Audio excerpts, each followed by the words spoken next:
Jangan lupa like, comment, and subscribe channel YouTube TVRI Bengkulu dan nyalakan lonceng notifikasinya.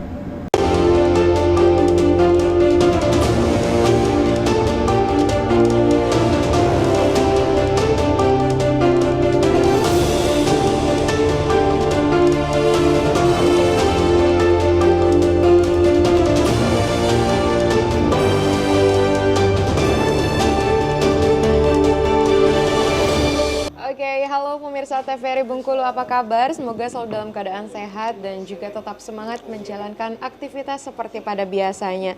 Senang sekali pemirsa, saya Helda Amelia kembali menjumpai Anda dan akan menemani Anda dalam 1 jam ke depan di Berendo. Nah pemirsa, tema kita di Berendo Ruang Seni dan Budaya pada hari ini akan membahas mengenai budaya Batak di Bengkulu. Tentunya kita sudah menghadirkan narasumber budayawan Batak yang memang pada ahlinya. Ini langsung saja kita sapa.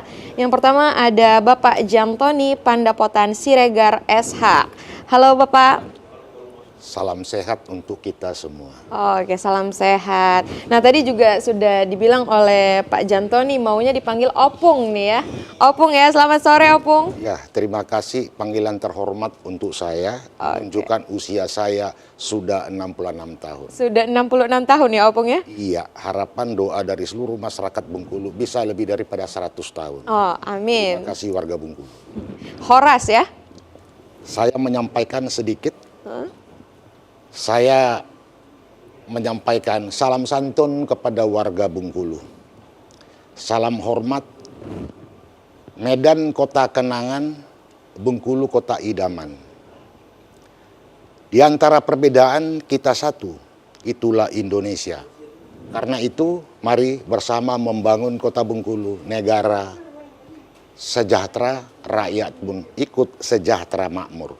Terima kasih, Horas. Horas. Oke, selanjutnya juga ada Bang John Risman Purba. Halo Bang, selamat sore. Selamat sore. Kalau Bang John cukup dipanggil Abang ya, belum Opung ya Bang ya? Belum. Masih Abang karena masih muda. Ya. Oke, masih muda ya. Nah, hari ini kita akan berbicara mengenai budaya Batak di Bengkulu. Kalau dari Opung sendiri, Pung, bagaimana gambarannya sekilas tentang budaya Batak atau suku Batak, Pung? Ya, unik dan lucu yang namanya budaya. Kalau diambil tatanannya memang dari Dalian Natolu, adat istiadat budayanya. Bicara budaya, lucu. Termasuk kultur daripada orang Batak itu. Budaya kalau kita lihat rumah adatnya, lain daripada yang lain.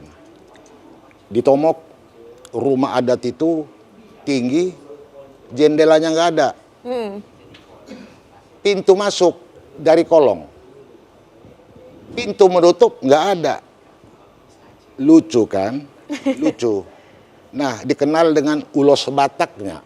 Ulos Batak, di mana-mana ulos Batak dikenal dunia. Kalau itu diuloskan kepada seseorang, itu sudah merupakan doa supaya sehat, sejahtera selalu. Kultur daripada orang Batak. Ini yang lebih khas lagi. Dunia pun tahu dengan bahasa yang meledak-ledak. Seperti saya sendiri. Dihaluskan pun sudah nggak bisa lagi. Kenapa demikian? Etiologi, ilmu daripada penyebab itu mempelajari bahwasanya itu datang daripada si Raja Batak dulu. Karena harga diri yang tinggi di masa penjajahan kolonial dulu. Itu warga Batak tegas, tidak boleh mengkhianat. Tidak boleh menjadi kaki tangan Belanda. Jadi walau kelaparan, tahankan, Indonesia harus merdeka. Jadi dia bersuara lantang, keras. Itu yang membudaya. Akhirnya seluruh orang Batak kelahiran Sumatera Utara berbicara meledak-ledak. Suaranya kencang dan jelas ya, Pung ya? Benar. Tetapi kan kadang-kadang ya masyarakat banyak tidak tahu. Awalnya saya di sini banyak nggak tahu. Ya akhirnya memang tahu. Hatinya baik, suaranya keras katanya. Karena intonasinya, saya kasih contoh ya. Kalau orang Bengkulu, tolong kerjakan ini ya. Kalau orang Batak hatinya baik, tolong kerjakan itu. Oh, iya. Iya Mungkin kan? kalau orang yang baru mendengar langsung shock ya. Wah, ini kok terkejut, tiba-tiba marah gitu ya. Di sini uniknya, lucunya orang Batak itu. Sampai di lawak Ateng juga. Si pelawak terkenal dulu si Gepeng. Pernah itu membawa dalam lawak Batak. Cobalah lihat orang Batak itu. Nyanyinya saja ngotot. Bagaimana dia bisa mendapatkan wanita Jawa, bagaimana merayunya. Menyanyi saja sudah ngotot, bagaimana merayunya. Betul. Dibawa jadi unik suku Batak ini. Dari bahasa sudah menjadi kultur ya. Dibawa dari kampung, yang kelahiran kampung, apalagi di Tano Bataknya lebih kencang lagi. Akan berbeda dengan orang Batak yang lahir di Kota Bengkulu. Misalnya seperti anak saya.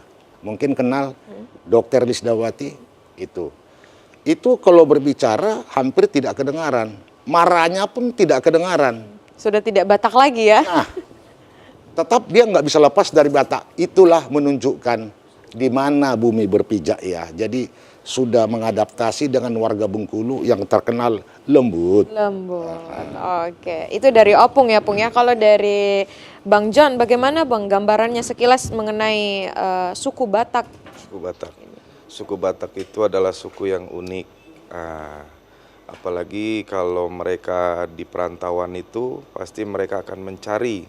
Yang pertama itu yang mereka cari pasti akan mencari yang satu marga. Kemudian akan mencari siapa marga daripada ibunya. Itu. Jadi dalam perantauan ini biasanya kalau suku Batak itu rasa persaudaraannya kuat walaupun bukan satu marga. Jadi mereka ada rasa saling gimana ya? Karena satu daerah itu merasa satu nasib. Jadi kompak. Gitu seperti itu. Makanya kalau orang Batak itu pasti terkenal walaupun bukan dia nggak semarga, dia pasti langsung dekat gitu. Gotong royongnya juga tinggi, tolong menolongnya juga tinggi. Karena ini membahas mengenai Batak nih, mengenai marganya ya. Dari nama Pak Opung dan juga Bang John pun belakangnya sudah ada Siregar dan juga Purba. Ini berbeda kan? Dalam artinya berbeda. Kalau dari orang awam mungkin tidak mengetahui latar belakang yang dimaksud dengan marga Siregar dan juga marga Purba. Kalau dari Bang John sendiri bagaimana penjelasannya, Bang? Marga Purba itu kalau dari Tarombonya itu ada 3. Jadi kalau saya ini masuk yang nomor 2. Dari Purbanya, Purba Parhorbo, itu turun, itu dah yang paling kedua dari terakhir itu, ada Opung Bara, baru nanti masuk ke Purba saya, Purba Tondang, baru yang terakhir itu Tambun Saribu, seperti itu. Jadi memang kami masing-masing punya nenek moyang, punya kakek masing-masing, itulah ada marganya. Ya, seperti itu. Artinya ini turun-temurun dari kakek moyangnya? Ya. Oh, yang membedakan antar marga itu seperti apa, Opung? Baik. Purba itu punya kampung tersendiri di Tanah Batak. Punya kampung tersendiri. Mereka punya garis keturunan tersendiri. Purba. Demikian juga kami marga Siregar. Marga Siregar itu punya kampung seperti kami di Hutagijang, Singalingali, Danau Toba. Jadi dulu nenek moyang itu merantau ke sana. Merantau dengan bekal. Itulah filosofi Dalian Natulu itu. 3 tungku yang sama-sama kuat. Merantau ke Hutagijang dari nenek moyang kami. Jadi mengingat suku Batak ini kan di garis patrinial ya. Patrinial itu garis keturunan ayah. Garis keturunan ayah itu selalu mengedepankan lelaki. Jadi dari kampung kami Hutagijang, Singalingali, Danau Toba itu, kalau bertemu dimanapun itu marga Siregar itu, pasti yang satu kampung Siregar Siagian ada di sana. Jadi terus nampak kekompakannya. Kelebihan daripada orang Batak satu lagi. Kalau dia tahu orang Batak belum menanya marga, kalau dilihatnya seumuran, Horas Lae langsung itu. Setelah Horas katanya duduk bersama, baru menanya marga. Oke, baru ngobrol-ngobrol lebih lanjut gitu ya. Oke, Opung, sangat menarik sekali Bang John obrolan kita hari ini, tapi kita harus jeda terlebih dahulu. Pemirsa jangan kemana-mana, tetap saksikan Berendo.